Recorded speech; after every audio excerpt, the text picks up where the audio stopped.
بسم اللہ الرحمن الرحیم۔ سندھ سے شیر محمد صاحب نے سوال کیا ہے کہ ایک آدمی نے نماز میں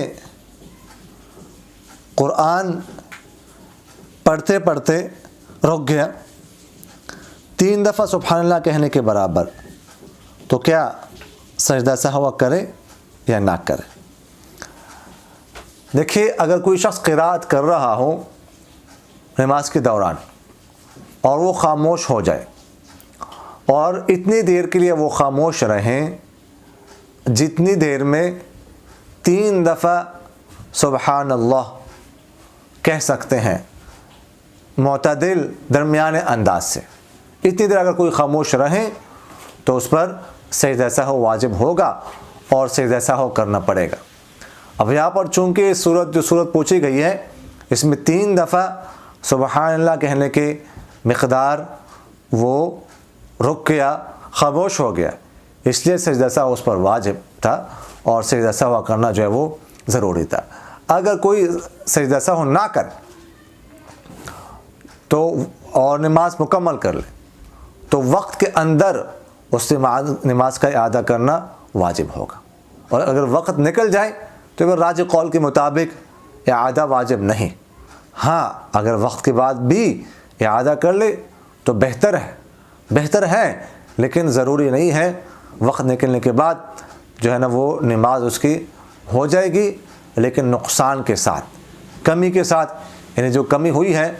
سجدہ سہو چونکہ نہیں کیا گیا، اس کی تلافی نہیں کی گئی تو وہ کمی تو اس کی رہ گئی، لیکن بہرحال نماز اور اس کی فرضیت جو ہے نا وہ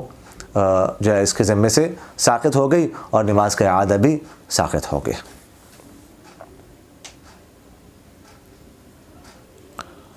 حاجی سعد صاحب نے سوال کیا کہ السلام علیکم مفتی صاحب، امام نے عصر کی نماز کی پہلی رکعت میں بلند آواز میں الحمدللہ رب العالمین پڑھا، پھر خاموشی سے قرات کی، نماز کے آخر میں سجدہ سہو کیا، کیا نماز ہو گئی یا پھر پڑھی جائے؟ جو مقتدی دوسری یا تیسری رکعت میں شامل ہوئے ان کی نماز ہو گئی یا پھر پڑھے؟ دیکھیے، اگر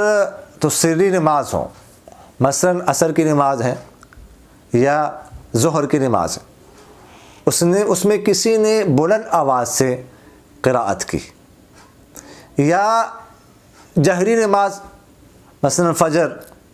مغرب اور عشاء میں کسی نے آہستہ آواز سے قراءت کی، تو اب کتنی قراءت پر سجدہ سہو واجب ہوگا؟ تو اس کے بارے میں فقہا فرماتے ہیں کہ اگر سری نمازوں میں 3 آیتیں اونچی آواز سے پڑھی اور جہری نمازوں میں 3 آیتیں آہستہ آواز سے پڑھی تو اس پر سجدہ سہو واجب ہوگا، اگر اس سے کم پڑھی تو سجدہ سہو واجب نہیں ہوگا۔ اب یہاں پر عصر کی نماز میں اس نے صرف الحمدللہ رب العالمین اونچی آواز سے پڑھا ہے بس، چونکہ 3 آیتیں نہیں پڑھی، اس سے کم پڑھی گئی ہے، اسی لیے اس صورت میں سجدہ سہو واجب نہیں تھا، اور چونکہ انہوں نے کر لیا تو ٹھیک ہے، نماز واجب ہو گئی، نماز ادا ہو گئی، لیکن سجدہ سہو کرنا اس پر واجب نہیں تھا۔ اور پھر پوچھا گیا کہ اگر جو بعد میں شریک ہو گئے ہیں مقتدی دوسری تیسری رکعت میں تو ان کی نماز کا کیا حکم ہے؟ اصل میں یہ بات اس لیے پوچھی ہے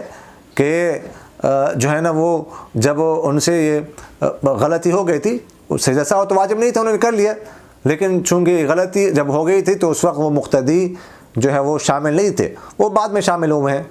دیکھیے گا، جو مقتدی اگرچہ بعد میں شامل ہوئے ہیں، لیکن اس کے بارے میں فقہا فرماتے ہیں کہ وہ سجدہ سہو میں شامل ہوں گے، سلام پھیرنے میں تو شامل نہیں ہوں گے، سلام تو امام کے ساتھ نہیں پھیریں گے،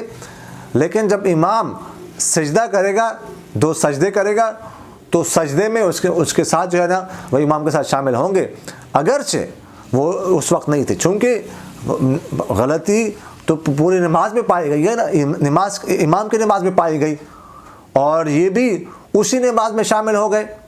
جس میں غلطی جو ہے نا وہ ہو گئی تھی، پائی گئی تھی، تو اس لیے یہ بھی جو ہے نا وہ سجدے میں شامل ہوں گے، سجدہ سہو میں شامل ہوں گے،